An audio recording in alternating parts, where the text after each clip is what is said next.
Today is March 16th, 1997. My name is Joseph Hutler, and I'm interviewing Ruth Grunwald, whose maiden name is Victor. This interview is being conducted here in New York City, in the state of New York, in the United States of America. This interview will be conducted in English. Today is March 16th, 1997. My name is Joseph Hutler, and I'm interviewing Ruth Grunwald, whose maiden name is Victor. This interview is being conducted in New York City, in New York, in the United States of America.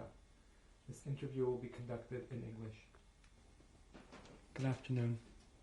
Good afternoon. Could you please tell me your name? Ruth Grunwald. Please spell that for me. Ruth, R-U-T-H, Grunwald, G-R-U-N-W-A-L-D. What is your maiden name? Victor, V-I-C-T-O-R. What is your birth date, Mrs. Grunwald? 2/16/31. That's February 16th? Right. How old are you? 66. Where were you born? 66 years young. Born in Germany, Frankfurt am Main, Germany. Could you please spell Frankfurt for me? F-R-A-N-K-F-U-R-T-A-M-A-I-N. What were your parents' names? What are your parents' names? My father should live and be well. His name is Morris Victor. And my mother, she should rest in peace, was Dorothy Victor. Her maiden name was Spiro, S-P-I-R-O. Did you have any brothers or sisters? No, only child. Where did you live in Frankfurt? Hanauer Landstraße, 36. What neighborhood was that in Frankfurt? That was in the Jewish section of town. What was your... The eastern part of town. There was east and west. We lived in the east. That was the Jewish part of town. What kind of... Could you describe your home to me? Mm-hmm. We lived in an apartment in a 4-story building. Everybody was Jewish, except on the top floor. There was like a mansarde, they called it, more like a attic type of place. Different people lived there, but everybody else was Jewish, the whole neighborhood. And it was an apartment house with a yard in the back. The kids played, much like any other city. It's a city. Did you go to school in Frankfurt? Yes. I went to yeshiva. It was called Samson Raphael Hirsch, Hirsch Realschule. It was the Volksschule, really. That's the lower part of the school. And it was a yeshiva, close by to where I lived, about 3 blocks away. Would you know where it was located? What street? No, not really. What kinds of subjects did you learn in school? I was in 1st and 2nd grade, learning how to write, read, German, and Hebrew at the same time. Was it a mixed school or a girls' school?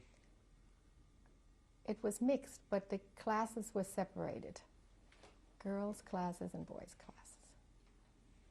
And how long did you go to school for in Frankfurt? I went 1 year, and the 2nd year I already had to leave to come here, to the United States. Did your family daven or pray in a particular synagogue? Yes, they did. They went to, it was called Börnerplatz, because that was the name of where it was located, Rabbi Hoffman's shul, big synagogue. How far away was that from your home? Oh, I guess about 10 minutes. What do you remember about Jewish life in Frankfurt?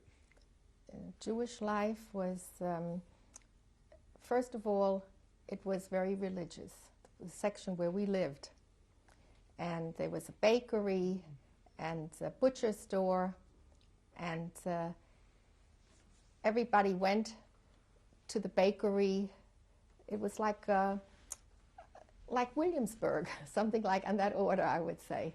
That kind of life, really. I mean, not Hasidic or anything, but still everybody was religious, people knew each other, and it was a comfortable life. People felt very secure. They thought that this would last forever. They had good times. How large was the community, to your knowledge? You know, I don't know how many, a couple of thousand Jews lived in, I don't know how many thousands. Not in my neighborhood alone. You know, there was the west section of town, which was more fancy and had a lot of people there too, Jewish people too, but there were also many assimilated people. There was a Reform synagogue and not only Orthodox. Do you have any memory of how Orthodox and non-Orthodox Jews got along or didn't get along in Frankfurt? They got along all right, except Breuer's synagogue, they was called the Austrittsgemeinde because they kept very separate. They didn't, like the Erev, everybody used the Erev, but they did not. They didn't believe that the Erev was good enough. So they kept very much to themselves, more on a religious basis, but not otherwise. Socially, everybody mixed. Including the non-religious Jews? Yeah. How did Jews and non-Jews get along? They got along wonderfully. At one time, that was one of the things that the people thought they were not Jewish anymore, many of them. They assimilated to the extent that they moved in social circles with non-Jews very freely and thought they were accepted. They intermarried. Did you have any friends who were not Jewish? Yes, I did. People that lived in my building, and on the street you didn't really care so much. You played ball or went roller skating or whatever, Jews, non-Jews. It's just you didn't really go to those people's houses. On the street you played together. What kinds of activities did children your age in Frankfurt do at that time? The same activities as they do now. Played ball, roller skating, played with dolls, doll carriages, and dominoes. Those type of games like they do now. Not as sophisticated maybe as people have right now, but still basically played. Did your grandparents live with you? My grandmother. My mother, when she got married, moved in with her parents. She never left her home. So then when my grandfather died, my grandmother lived with us. What was her name? Her name was Rachel. She called herself Spiro. Can you describe her for me? Yeah, she was like a mother to me because I'm an only child. So my mother always went to work and went places with my father, and I was a lot with my grandmother. And she was a very cheerful woman and educated, very educated. She came from Mainz, which was a city on the Rhine, and she had a very good education already then. She was born in 1868, and she learned French from a French teacher. In the school they had a lady that didn't speak any German at all, only French, so she learned how to speak French, and the same way English. Somebody came from England and taught them English, which was to her advantage when she came to the United States. She could speak very well. She knew English before I did. And she was very musical. She was always singing. She was a very intelligent, well, how would you say that? She was smart and yet worldly and knew how to get along with people. She was a very good person. Did you know any of your other grandparents? My grandfather died when I was 1 year old, so I can't really say I knew him. And from my father's side, the grandfather only died when I was about 5, but he lived in a small town, so I didn't get there very often. Few times we went there to visit. What was the town called? Rina, very small town, which was known for having more Jews than Gentiles, and all the Jews were Shomer Shabbos. It was only like a village, so it was like 2 blocks long, but everybody knew each other, and they lived there for a couple of 100 years, I guess. Can you spell that for me? R-H-I-N-A. It was in Hessen, near Fulda, Hersfeld. These are the towns that... And my father lived there, and he used to travel to all the towns around there. He was in the textile business. So they all knew, he knew all the farmers and everybody in all those little towns all around there. Can you describe your father for me? My father came from a small town, was happy to move to the city where my mother lived, and was not educated really, the way like my grandmother. He never learned languages. He was in the elementary school there. They had like one, I guess like a schoolhouse where everybody went together. He said he was a very good student. He was smart of what he learned. He learned religious. He learned Chumash, Rashi, not too much. But what he learned, he knew, but he was limited in his learning. Afterwards, his father sent him, he went to like a business school a little bit, to another place that took stenography. In those days, there were two brothers. The older one got the education, and the younger one stayed home with the father. And that was my father's case. His brother went to Telz and became a chazan and a shochet, and he knew Dayan, I don't know, whatever, but he was learned. What was his brother's His name was Julius. And my father stayed with his father, business. He was always very good to his father. And my mother stayed with her mother, and my father went home and would come only for weekends after they were married. Mm-hmm. Can you describe your mother for me? And my mother was a very unusual person. She was very gifted, poetically, talented, very good-natured, extremely good-natured and giving, very idealistic. She already wanted to leave Germany in 1933 as soon as Hitler came, because she felt that everybody thought she was crazy in a way, you know, because she had a vision always. She was an individualist. She didn't look at what other people did. She did her own thing. So she right away took English lessons and Hebrew lessons, because she said, we're going to have to leave. My father was just the opposite. He said, it's wonderful here. She went right away and got us a visa, a quota number, not a visa. You had to have a quota number. And she went, she got one, and we were lucky. We had a very low number.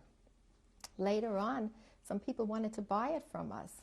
My father said, sell it, who needs it, you know? But see, there are people that are a little more advanced in their thinking, and she was one of those, but extremely good-natured, very giving person. She never wanted anything for herself, only for other people. She lived for other people. And she was very good. She kept a diary for me, which I still have, when I was born, how happy she was when I was born, and she brought me up only with love. She didn't believe in yelling or hitting or nothing like that, only with kind words and goodness. That's what she believed in. Going back for a minute to Jewish life in Frankfurt, do you have any memories of what Shabbos or Yom Tov was like in Frankfurt? Sure. My mother used to buy big carp and lots of good food. She believed in that. We always have lots of guests, always. And Shabbos, everybody went to shul, women, everybody. And it's very interesting. The men used to wear top hats when they went to synagogue. They were really dressed up. My father had spats. You know what spats are? Yeah? And they were dressed sharp. And the ladies too, very dressed up. And as I say, we had a lot of good food to eat. People believed in food a lot. They ate a lot. Rich foods, kugels and cholent, and it was called Bohnensuppe. They had like not a thick bean like here, but it was like more like a soupy kind. But you put in there all kinds of kugels, and they ate duck and goose and heavy foods. That's what I remember. Any particular memories of any holidays? And I remember something else. You know, the people had a good life. They used to go, my mother and father, in the afternoons, they used to go to a cafe house, and they'd sit there in the afternoon, have coffee with whipped cream and all kinds of goodies.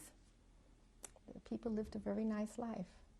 And holidays, very nice. Everybody used to go and to bakery. They had fancy cakes they bought. People baked too, but still they bought good things. You know, people like to eat, and that was part of the holiday fare, you know. And everybody bought flowers, and the apartments were nice. So it was a nice life, which came to an abrupt halt too. When did things begin to change? When Hitler came into power, I think already in 1933, and there kept on being more and more restrictions. You weren't allowed to have a shortwave radio, and I remember we used to have a radio. The radios were not small like they are now. They were big. My mother used to put it all the way up on top of the closet, and we all climb up there to listen, because nobody should hear that you have a radio. And many restrictions came as you went along, and you weren't allowed. After a while, the people weren't allowed to go to the university, and then, of course, came the Kristallnacht. That around then was really. That's when. But before that, already there were. You know, business wasn't good. And whenever business isn't good, who is blamed? The Jews. They're taking away the business. They're too fancy. They owned all the shops in Frankfurt. You were fairly young when Hitler came to power. As you grew up, do you remember these undercurrents? Restrictions? Yeah. Undercurrents. Yes. They were. That, you know, it happened. The interesting thing is, in my father's place in the small town, it was more apparent earlier than it was in the city. There, the people were tossed out much before. In the city, you could, first of all, we were living in this Jewish neighborhood, didn't notice so much. But in the small town, the anti-Semitism was much faster felt. They had to all leave and came to the city. These people came then to the city. Many of them came to our house. They used to stay in our house for a while. And of course, always Friday night, half the little town came to our house, and they used to eat with us. And those people were saved before the ones from the city, because they had to leave, and therefore they didn't have anything to cling to. Like the people in the city had their apartments, and maybe they had more money too, so they felt they had their bank accounts. From these small towns, they had to flee earlier, and that was their savior. Did you have any understanding as a child, all these guests coming that were fleeing? Yes, I'm the only child, so I was very much with older people. And I was very much aware of what was going on. I really was. I saw how disruptive this whole thing was in our family. Even, you know, my father had to go back to his little town there for business. My mother would say, be careful, you know, you're going to see all those farmers, you know, and he'd come and then tell some stories. This one owed him money and didn't want to pay, and then, so I was quite a bit aware of that. Yes. Did your parents or your grandmother discuss with you all these changes? Not really. They didn't discuss it with me, but I heard what was going on in the household, you know. And then, of course, when the Kristallnacht came, we all heard it, you know, where I lived. All the stores were smashed, the windows, there was noise. I remember that. And even everybody all the men had to report to the police station. That's when they rounded up the men. So voluntarily they had to run. And then the SS came to our house, and they were looking to see if there were any other men in our house. And I remember them coming in, walking through the apartment, and like they owned the place. I remember that very vividly. And my father went to the police station, and he didn't come home. We didn't know where they were going, the men. And then somebody came and said, you know, we saw they were shipping out the people out of the city. We didn't know at the time anything. The only thing is all the synagogues were burning, and all the stores were looted, windows broken, and nobody said hello to you anymore. No Gentile. They all became your enemies. It was very unpleasant, like even the people in the building upstairs, those top floor tenants, they wouldn't look at you anymore. As a matter of fact, they right away put on their brown shirts. They got special brown shirts. That was part of their uniforms. They wanted to belong to the SS. That was to them prestige. Do you remember changes in daily life or at school? Yes. First of all, I came to school and half the class was gone. Everybody that came from Polish background was expelled from Germany at that time. So half my class was empty when I came to school. All these kids didn't come anymore. And my best girlfriend wasn't there anymore. Her name was Sonja Falikson. And in my house too, there lived a family. Their name was Lieber Schreiber. They had like a double name. And they had to leave overnight. And my father didn't come home from the concentration camp. And we heard the only way for him to get out is if we have a visa to another country. So my mother took the telephones from all over the world and she started sending telegrams to people all over that had a similar name to ours or to my grandmother's. And it cost a fortune. Everybody said, Mrs. Victor's going out of her mind. She's spending all her money. See, people still were attached to their money. They thought, how can you spend money for this? So my mother sent to all these different places because she was determined to get my father out of there. And she got a few visas from countries that were not even legitimate. She paid, and then she came to the Gestapo to show them, and they tore it up, and they said Paraguay and I don't know, different places. And she was lucky they didn't arrest her. And finally, that's how we got the visas. And then when we left, it was 1939 March, which was very late already. And all these people were saying, what's the matter, you know? Then they were standing there and crying, our neighbors that were still left behind, because they couldn't go. They didn't have either the low quota number like we had, and they didn't have visas. We had gotten a visa from America, from England, and from France. And my grandmother, she didn't want to go with us. She lived with us all the time. She said, I have a lot of money. My sister, my brother, they're here. They were living, her brother in Berlin. Her sister was in Mainz. She said, I'm going to live with them. I'm not going to America. And my mother said, I have tickets for 4 and visa and everything else. You're going with us. But you see, the older people didn't have that initiative or foresight to think that something terrible like this could happen. Again, which concentration camp was your father in? My father went to Buchenwald. And how long was he there? 3 months.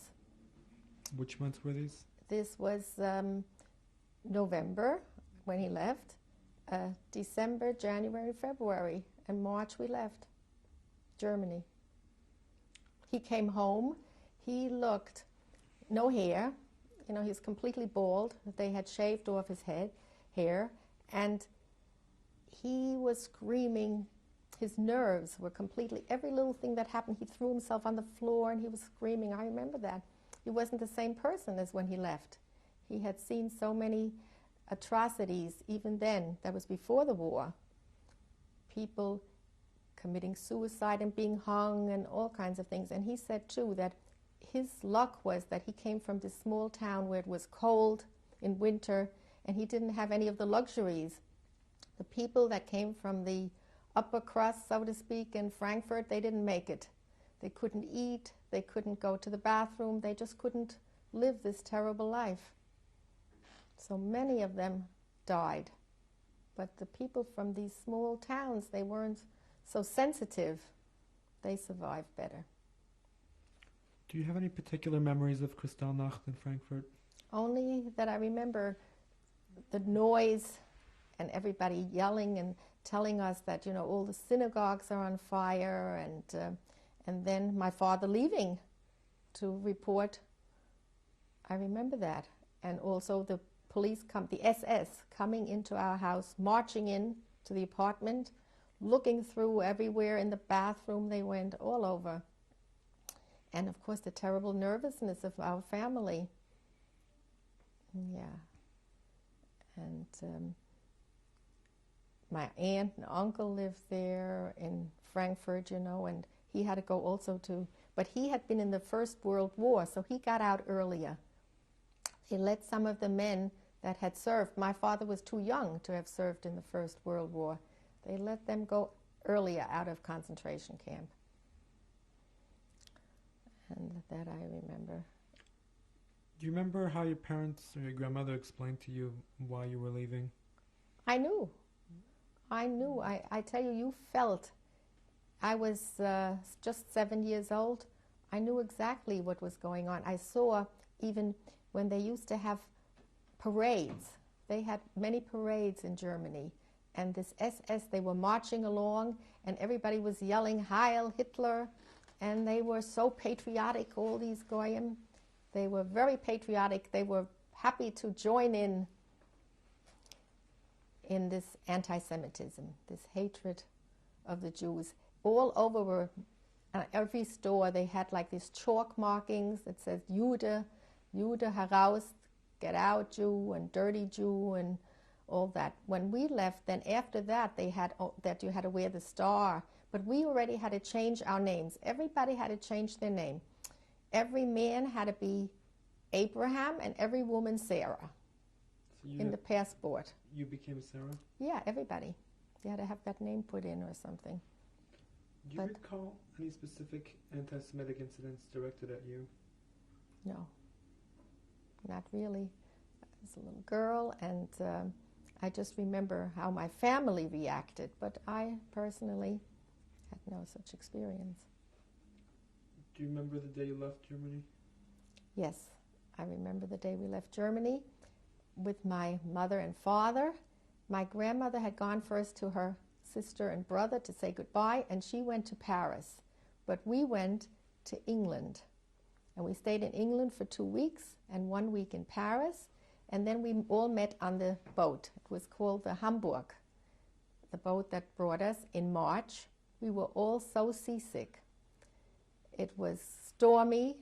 We were on the boat for 5 days, and we had kosher food, which we had to pay a lot extra for, but we were still fortunate that we were able to pay for our own passageway here, because the other people after that, they had to have somebody sponsor them from here to pay, and that's why so many people couldn't make it, because who was going to pay for their passage? As it was, why did we have such terrible trouble to get affidavits? Because the people here had to show that they would make good for you if you needed, and they had to show if they had stocks or how much money they had in the bank, and people didn't want to show that. You know, their own account is secret. Mrs. Grunwald, we're going to stop here to change tapes. 2 of my interview with Ruth Grunwald. You were describing at the end of the tape your trip on the sea. This was when you left France, and you went from where did you go? To New York City, New York Harbor, where we were met by a cousin of my mother's, who took us to a furnished room, and all 4 of us, my mother, father, my grandmother, and I, had one room, and we shared a kitchen with a whole bunch of people. That means that we had like one shelf on the refrigerator, and we could use the gas range when nobody else was using it, and then we had to sit at the table when nobody else was there, and my mother took her tablecloth and we ate.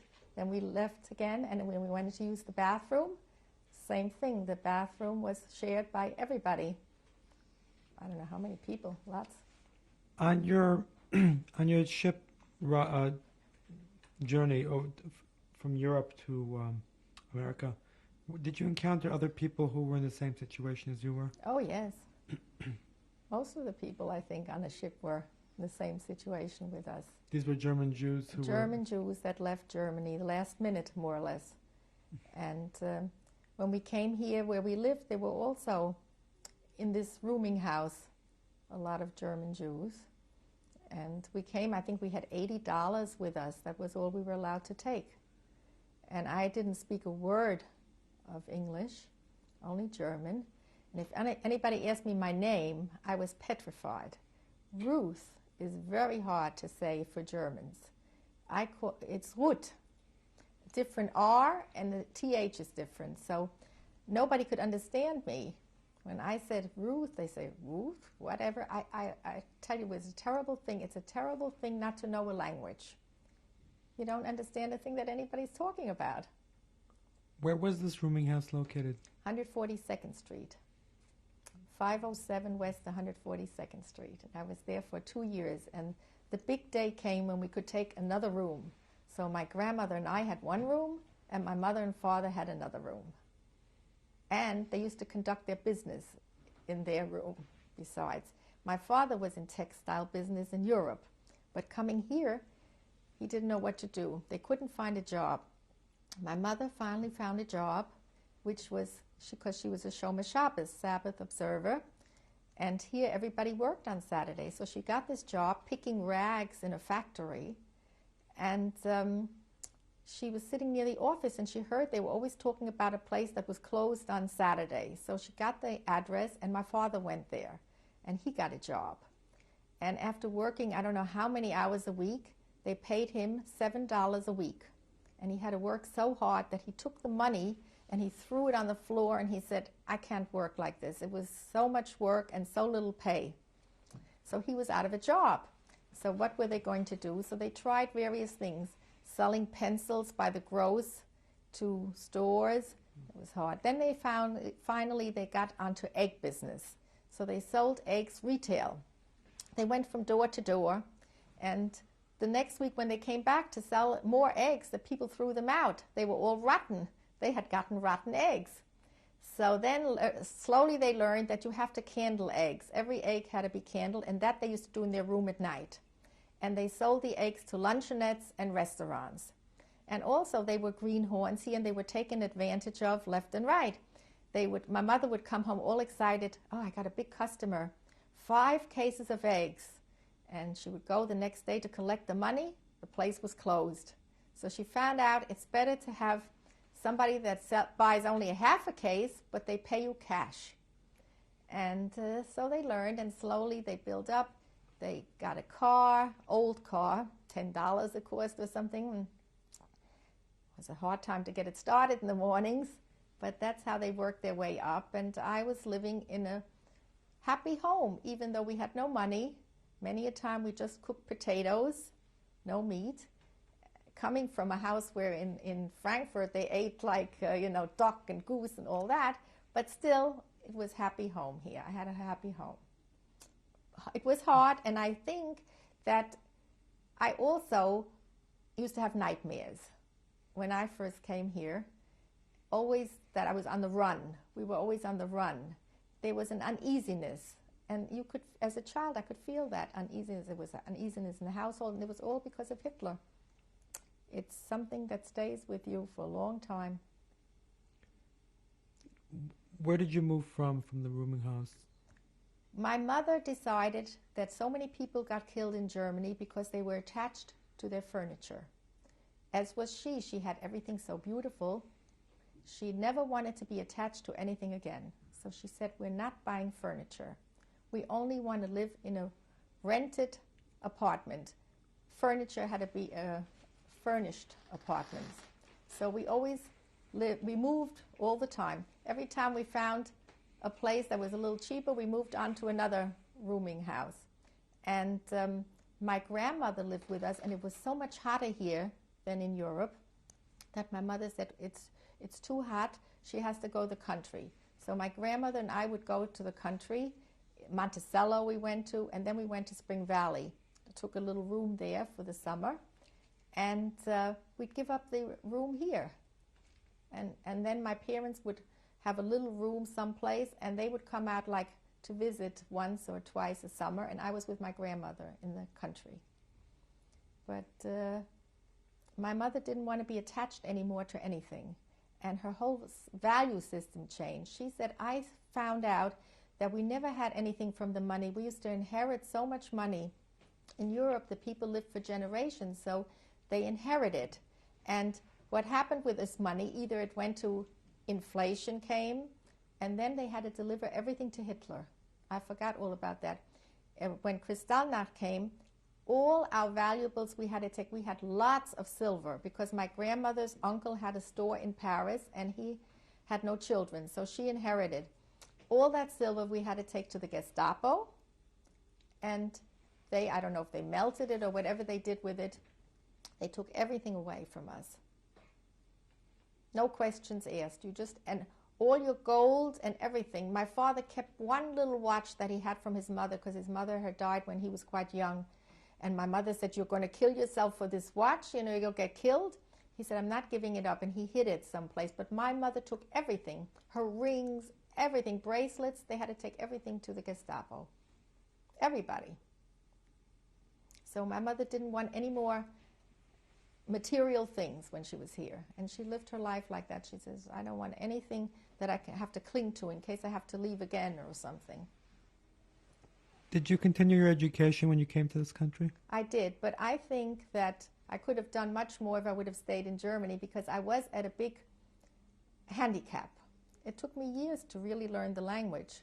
I mean, even as a young girl, I picked up. I mean, I could speak, but at home we used to speak German. We had the German newspaper.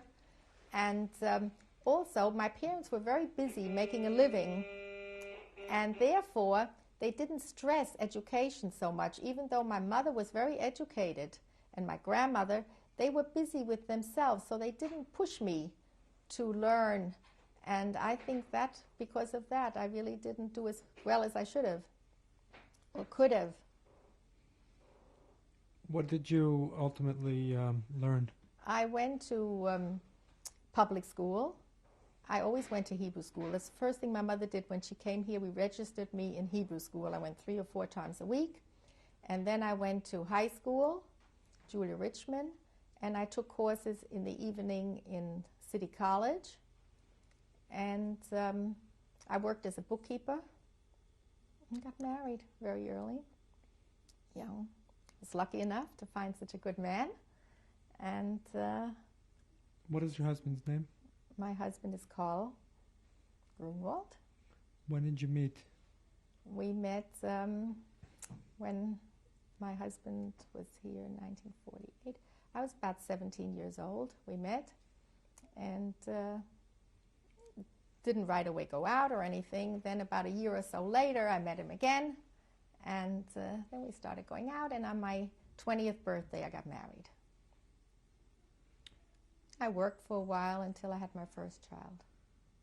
During this period, when you came to this country until the end of the war, did you get any information as to what was going on with family members? Yes, and not only that, but my mother was very active in trying to get people out of Germany. They were writing her, all these friends of hers, that we must save us.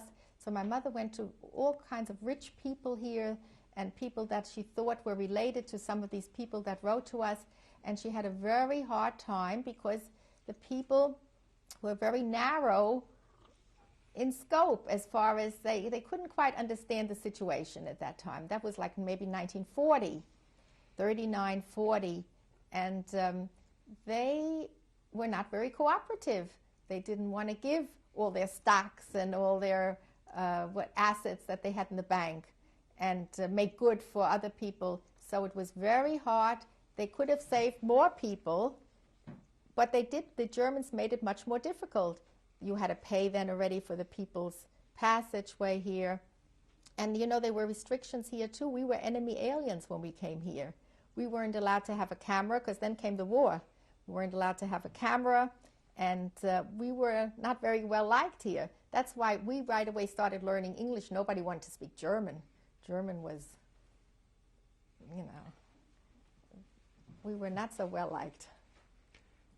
Do you remember first hearing about the larger scale killings and concentration camps?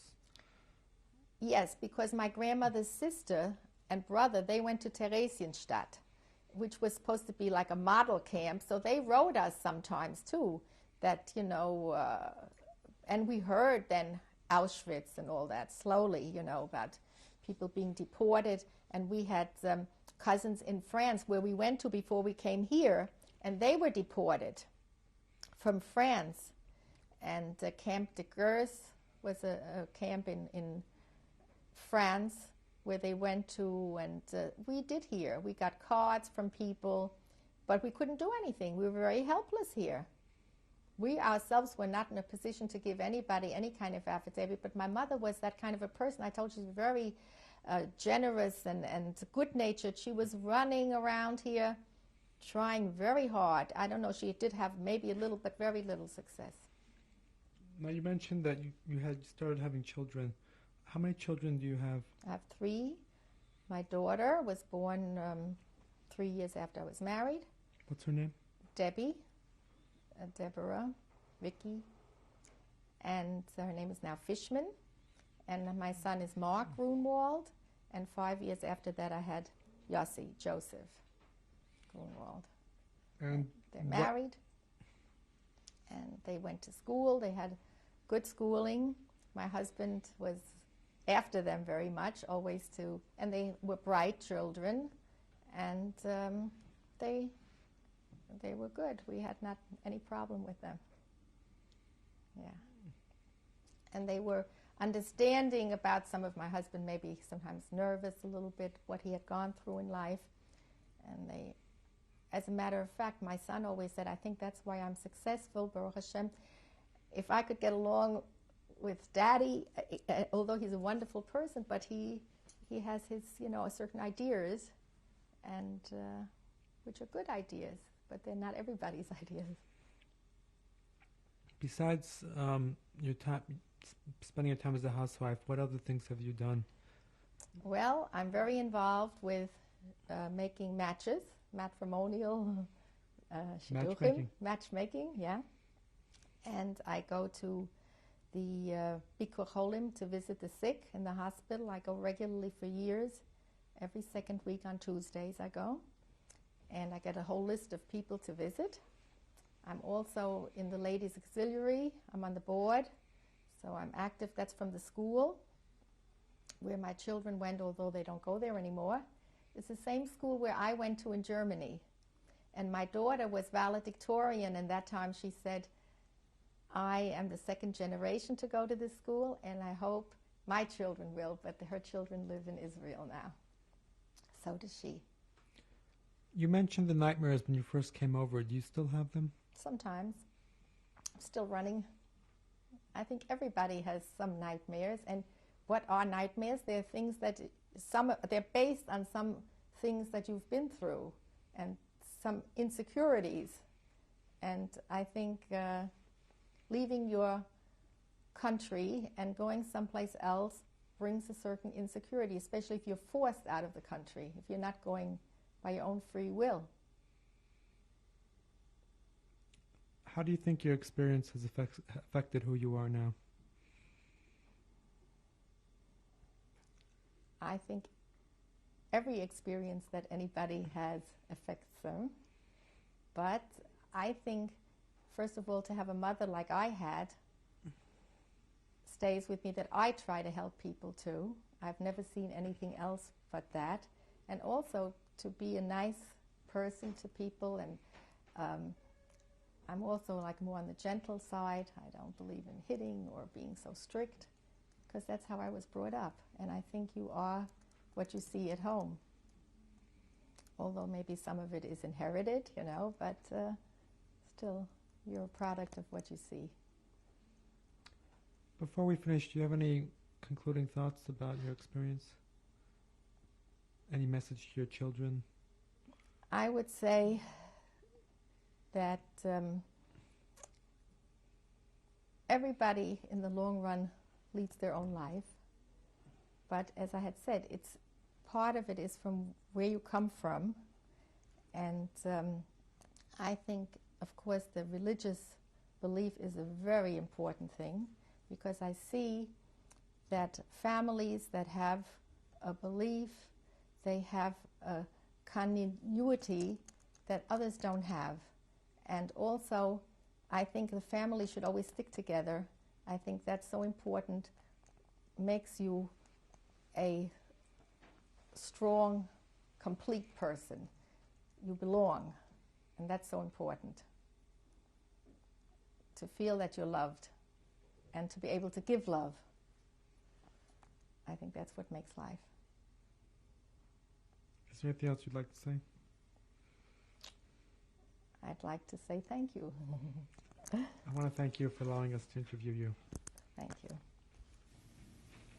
Mrs. Grunwald, could you please introduce these people here? This is my beloved family. To my left is my dear father, Mr. Morris Victor. Should live and be well. Behind me, I see Mark Grunwald. He's to my left. And in front of him is Sahava Grunwald and Aviva Grunwald. And to the left over there is Hudi Grunwald, and in front of her is Avi, Avrom Shmuel Ben Yomin Grunwald. To the right of me is Elisheva Grunwald, and behind her is her dear mommy, Vardi Grunwald. They're all Grunwald. Behind her is Yossi and Hani, right there, right behind me, and my beloved husband, Kali. Did I leave anybody out? Oh yes, the girls here in front. Michal Grunwald on my left, and Shalva Grunwald here on the right, on my lap. Mark, would you like to say something? Yes, I would. I guess we're gathered here together, our family, some 50 years after the Holocaust, and we're already hearing talk for the past 50 years that this event never took place, or it didn't take place in the manner that we know it did. So we are gathered here together to listen to testimony of the events, however horrific they were, that took place as described by my father, my mother, and as well as by my grandfather. And we owe a debt of gratitude to God for being here today, as well as to this country for giving us the freedom we have to live the lives that we live today. And it says, or we know, that whoever saves one life, it's as if he saves the entire world. Looking at this 50 years from now, you see from two people only part of what is remaining. I think if you close one eye or close both eyes and think of the 6 million that perished, it wasn't 6 million that perished, but 60 million, or even a greater number in just 50 years, how much those 6 million would have multiplied.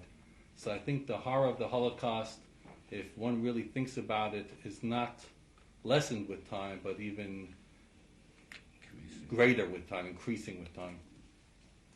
And I'd also like to state that I think my parents are, if you look up the word hero in the dictionary, it's somebody who possesses and exhibits excessive courage. To come to this country from what I would call hell, and to be able to bring up a family as religious Orthodox Jews after seeing everything that happened to people for being Jewish, I think that shows tremendous courage. And to be able to have a family as close as we are, to me, they are true heroes.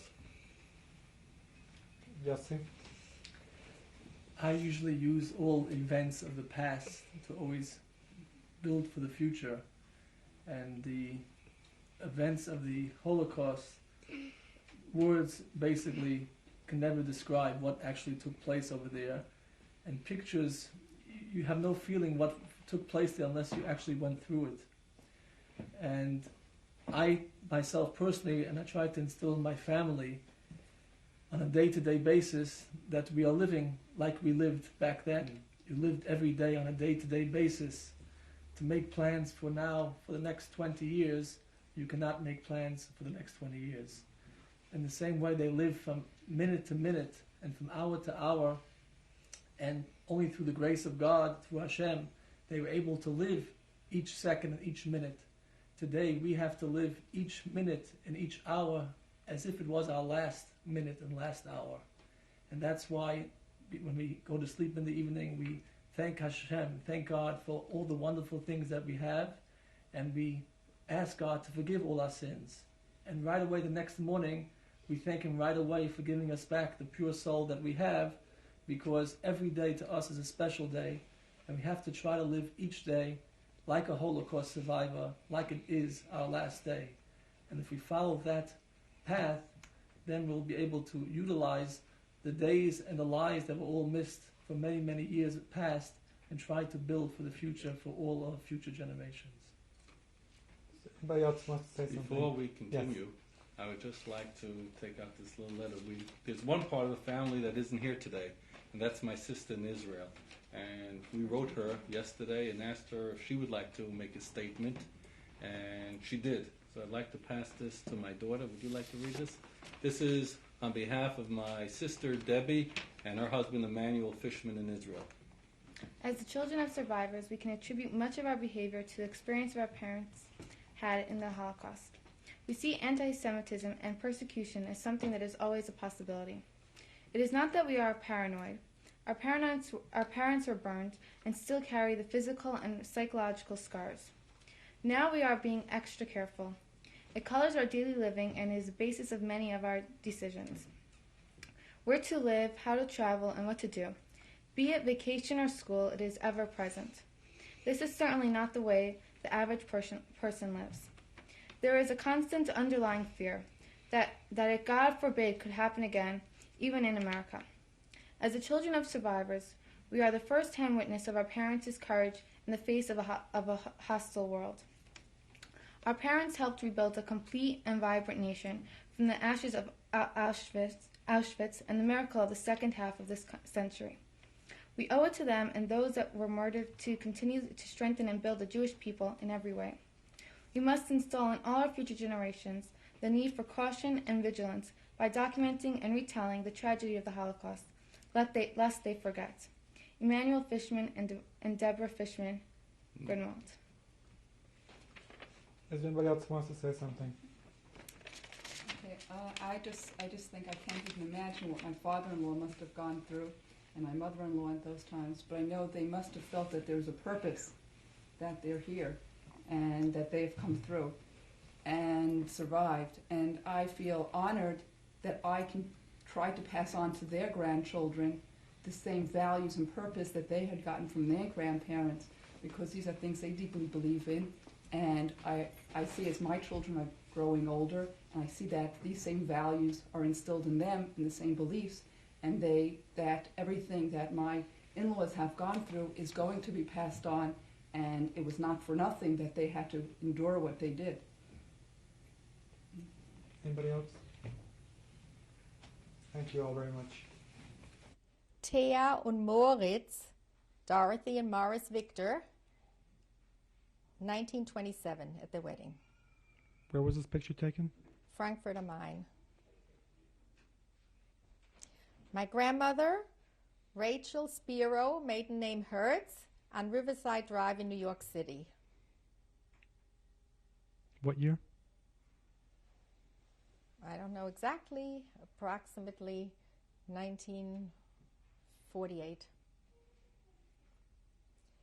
Mr. and Mrs. Carl Grunwald, Ruth and Carl, at the Hotel Milburn, 76th Street and Broadway, at their wedding, February 17th, 1951. On the right is my mother, Dorothy Victor. To the left of her is my aunt, Lily Moses. Approximately 1955. Ruth and Carl Grunwald at the wedding of their granddaughter, Mary Fishman, now Wolfson, at the mall in Eretz Yisrael. 1996, November 1996. At Mary and Zvika Wolfson's wedding, November 1995, the family of Emmanuel and Debbie Fishman. Kleine Horror with all their Kinderlach, and there's also Grandma, Carl and Ruth, Grandma and Grandpa, and Great-Grandpa Morris Victor. Debbie and Emmanuel Fishman with their beautiful family. two beautiful couples, Emmanuel and Debbie Fishman, and Zvika and Miri Wolfson. Great-grandfather Morris Victor with his great-granddaughter Tippi Wolfson on their visit here in 1997, February 1997 in New York.